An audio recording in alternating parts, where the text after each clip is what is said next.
Gentlemen, Antonio here. Okay, today we're going to talk about one mistake that a lot of men out there are making, and it is keeping them stuck in their current position in life.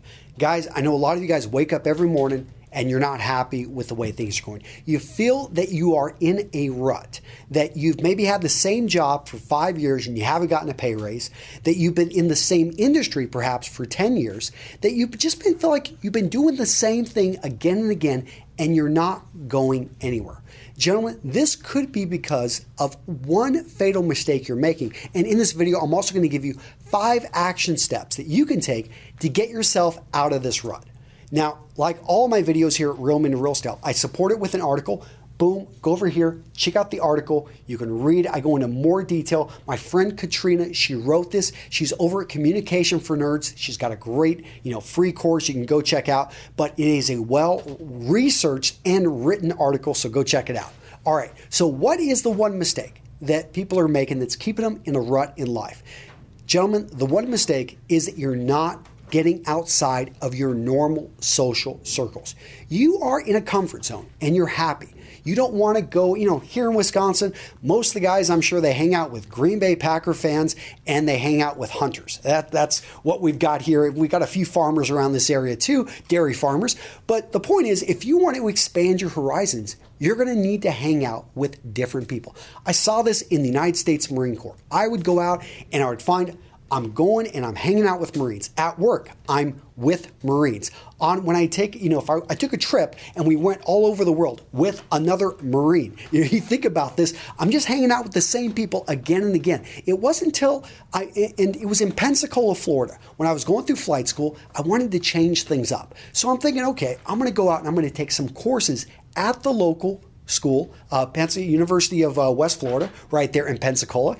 And I took a class on Buddhism. I took a class on women's studies. I took a class on environmentalism. I can tell you there were no other Marines in those courses. I had a great time. I met people who I never would have met, and it expanded my horizons, opened up my mind. Only new experiences and people who were outside of your normal social circles are going to be able to help you look at the world that way. Why does that matter? How does it help you get out of a rut? Because you are exposed to new ideas, to new opportunities. Now, my friend Terry, he just did this, and we founded the company Menfluential because he reached outside of his normal connections in the car industry. Make sense? All right, guys. So what are the 5 action steps that you can take? Number 1 is that you can join a recreational group that's outside of your normal industry. Now, there's a story about, I think it's the Homebrew Computer Club.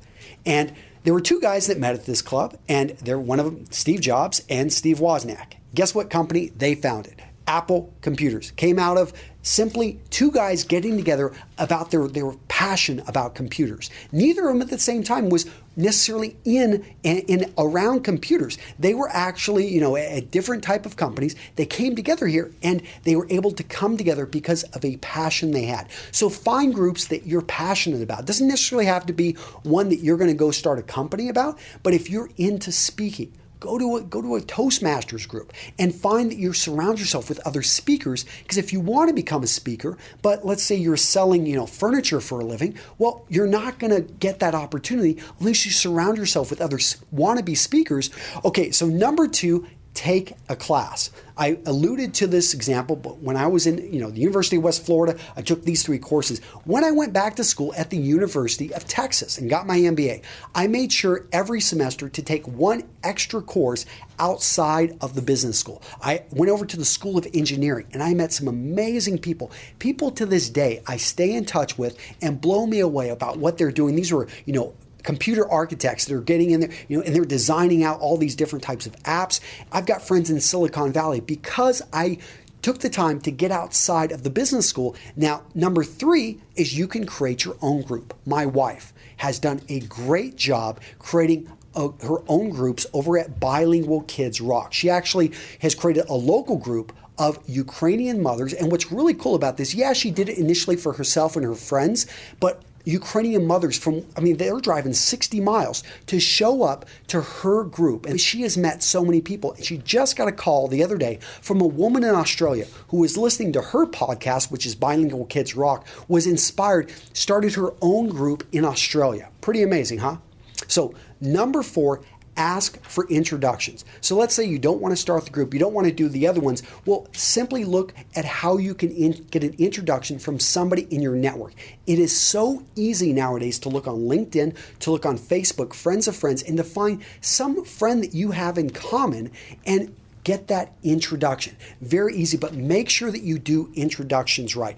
Nothing is worse than somebody asking me for an introduction that I don't know the person very well. They're asking me to introduce him to a trusted friend who maybe I haven't talked to for a couple years, because there is a bit of work that's involved. I've got this video right here about making online introductions. Go check it out. I go into a lot more detail there. Tip number 5, go get coffee. Now, I don't literally mean go get coffee, but you could. But the idea is to just reach out to somebody and have a little bit of small talk. Oftentimes, I find that you can just reach out to anybody in any industry, and if you pay them a sincere compliment, if you send them a nice note via a medium oftentimes that is overlooked, and I really like sending physical letters. People never get physical letters. And just simply starting the conversation, all of a sudden that may be the only intro you need to finding that you've got a lot in common with this person, and you may start to work on them with a project. I love it whenever people introduce themselves to me, especially when they've got a strength where I'm very weak. There are many parts, I'm a horrible typer. I'm not actually the best writer. I have a number of writers that work for me. So I've had people introduce themselves and say, hey, I'm passionate about watches. I want to write for you about watches. Guess what? I did get that email about 6 months ago. Since then, we've put out about 7 or 8 watch posts, about 4 videos, all because I had one gentleman who was a military guy, passionate about watches, reached out and got me reinterested in those. And all of a sudden, then we're finding sponsorships, and the rest is history. Gentlemen, have the courage to break out of your rut, because otherwise, if you're going to do the same thing again and again and expect different results, guys, that's the definition of insanity. So go check out the support article. Katrina did a great job. She's over at Communication for Nerds, and I really like her website. She's got a free course for you. It's great information. I think you're going to enjoy it. All of it, like I said, is well-researched, well-written. And gentlemen, I'll see you in the next video. Take care.